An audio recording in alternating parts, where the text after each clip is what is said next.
Hello, students. Today we are going to learn a beautiful story from the sixth standard The Mouse Merchant. The Mouse Merchant.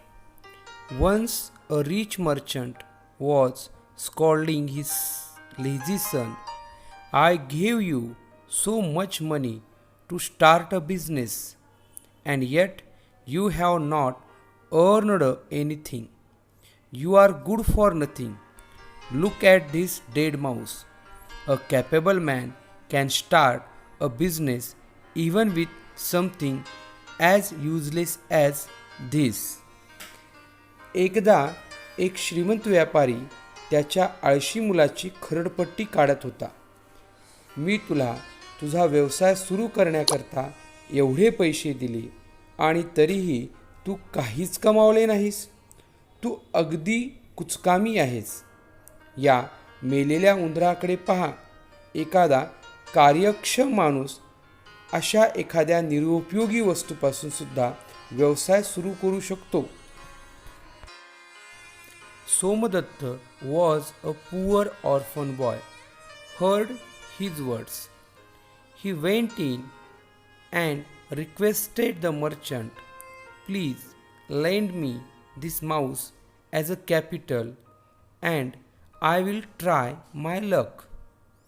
The merchant burst out laughing, but still he gave the mouse to Somadatta and took the receipt that Somadatta wrote out to him.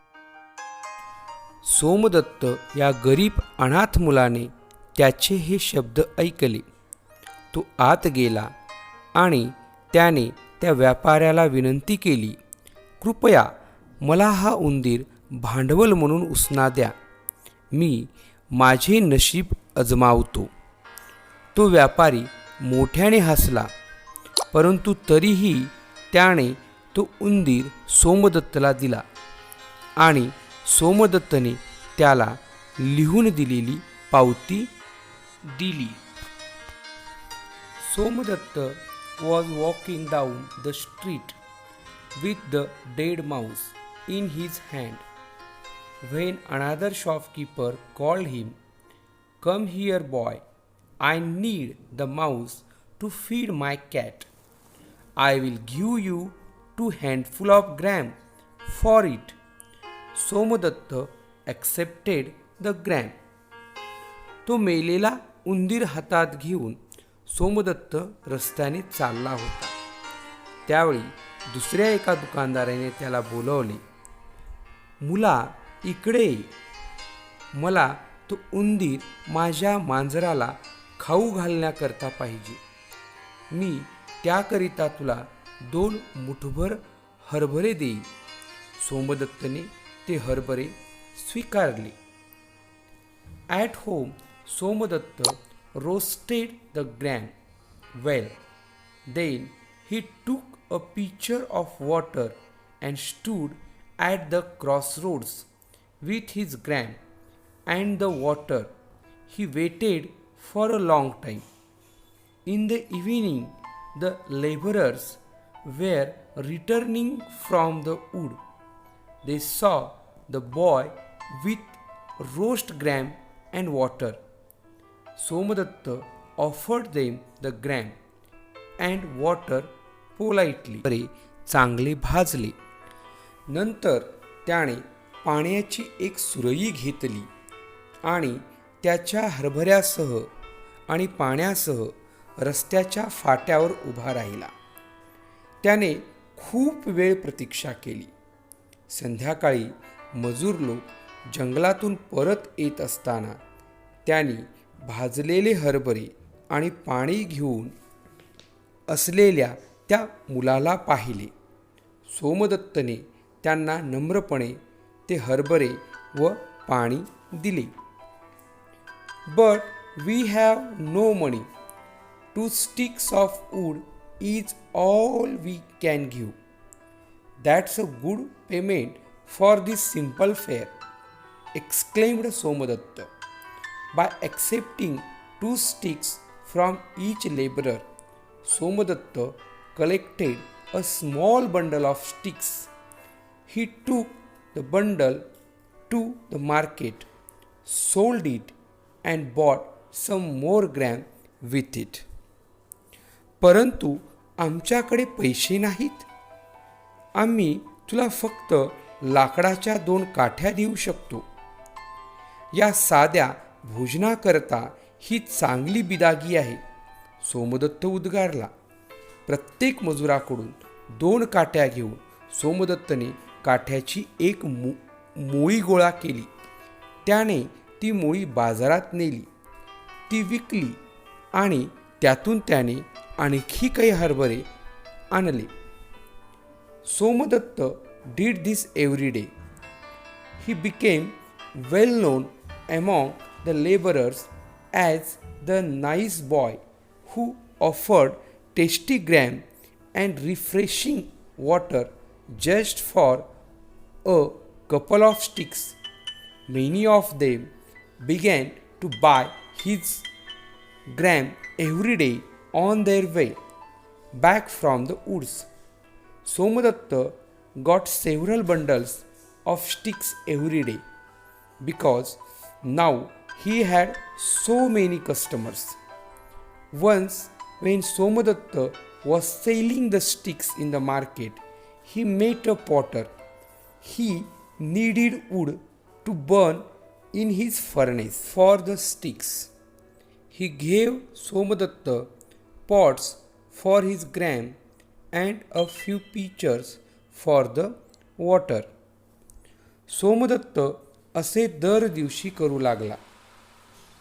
केवळ 2 काठ्याकरता चौभर हरभरे व ताजे पाणी देणारा छानसा मुलगा म्हणून तो मजुरांमध्ये प्रसिद्ध झाला. त्याच्यापैकी अनेक जण जंगलातून येताना त्याचे हरभरे दर दिवशी विकत घेऊ लागले. सोमदत्तला दर दिवशी काठ्यांच्या अनेक मोळ्या मिळू लागल्या, कारण त्याला आता भरपूर ग्राहक मिळू लागले होते. एकदा बाजारात सोमदत्त त्या काठ्या विकत असताना त्याला एक कुंभार भेटला. त्याला आपल्या भट्टीत जाळण्याकरता लाकडे पाहिजे होती. त्या काठ्यांच्या बदल्यात त्या कुंभाराने सोमदत्तला हरभऱ्यांकरिता मातीची भांडी आणि पाण्याकरता थोड्या सुऱ्या दिल्या. Somdatt did not waste any money. He worked hard to sell the wood in the morning and the gram in the evening. One day he had enough money to buy all the wood from the laborers. He sold it at a good price in the market. After some time, he even set up his own shop in the market. He always polite to his customers.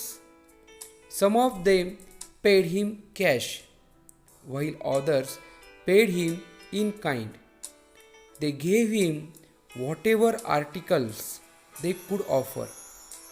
Somadatta always found some way of selling the articles to those who needed them. सोमदत्तने कोणतेही पैसे वाया घालवले नाहीत. तो सकाळी लाकडे विकण्याकरता आणि संध्याकाळी हरभरे विकण्याकरिता खूप मेहनत करू लागला. एक दिवस त्याच्याकडे त्या मजुरांकडून सर्वच्या सर्व लाकडे विकत घेण्याएवढे पैसे जमा झाले. त्याने ती लाकडे बाजारात चांगल्या किमतीने विकली. काही काळानंतर त्याने बाजारात स्वतःच्या मालकीचे दुकानसुद्धा विकत घेतले आणि ते थाटले. तो आपल्या ग्राहकांशी नेहमी नम्रतेने वागत असे. त्या ग्राहकापैकी काही जण त्याला रोख रक्कम देत असत, तर काही जण त्याला वस्तूच्या स्वरूपात किंमत देत असत. ज्या ज्या वस्तू त्यांना देता येऊ शकतील त्या त्या वस्तू ते त्याला देत असत. सोमदत्त नेहमी त्या वस्तू गरज असलेल्या लोकांना विकण्याचा कोणता तरी मार्ग शोधत असे. After a few years, Somadatta became a wealthy merchant in the town. One day, he asked the goldsmith to make him a small golden mouse. He took the mouse to the rich merchant. I had borrowed a dead mouse from you as a capital many years ago. Today I have come to return it. Please accept this golden mouse. काही वर्षानंतर सोमदत्त त्या शहरातील एक श्रीमंत व्यापारी बनला. एके दिवशी त्याने एका सोनाराला त्याच्यासाठी एक लहान सोन्याचा उंदीर तयार करायला सांगितला. तो सोन्याचा उंदीर त्या श्रीमंत व्यापाऱ्याकडे घेऊन गेला. बऱ्याच वर्षापूर्वी मी तुमच्याकडून भांडवल म्हणून एक मेलेला उंदीर उसना घेतला होता. आज मी तो तुम्हाला परत करायला आलो आहे. कृपया या सोन्याच्या उंदीराचा स्वीकार करावा. The rich merchant was greatly surprised. He was so impressed with Somdatta's business skill that he gave him his own daughter in marriage. Thus, Somadatta, who was a poor orphan boy, earned money and respect due to his intelligence, hard work, and politeness. It is not known whether the rich man's son learnt any of the skills from Somadatta. तो श्रीमंत व्यापारी अत्यंत आश्चर्यचकित झाला. सोमदत्तच्या व्यापारी कौशल्याने तो एवढा प्रभावित झाला की त्याने त्याच्या स्वतःच्या मुलीचे लग्न त्याच्याशी लावून दिले. अशा प्रकारे एक गरीब अनाथ असलेल्या सोमदत्तने त्याची बुद्धिमत्ता, मेहनत आणि नम्रता यामुळे पैसा आणि सन्मान मिळवला. त्या श्रीमंत माणसाचा मुलगा सोमदत्तकडून काही कौशल्ये शिकला की नाही ते मात्र समजू शकले नाही. Thank you.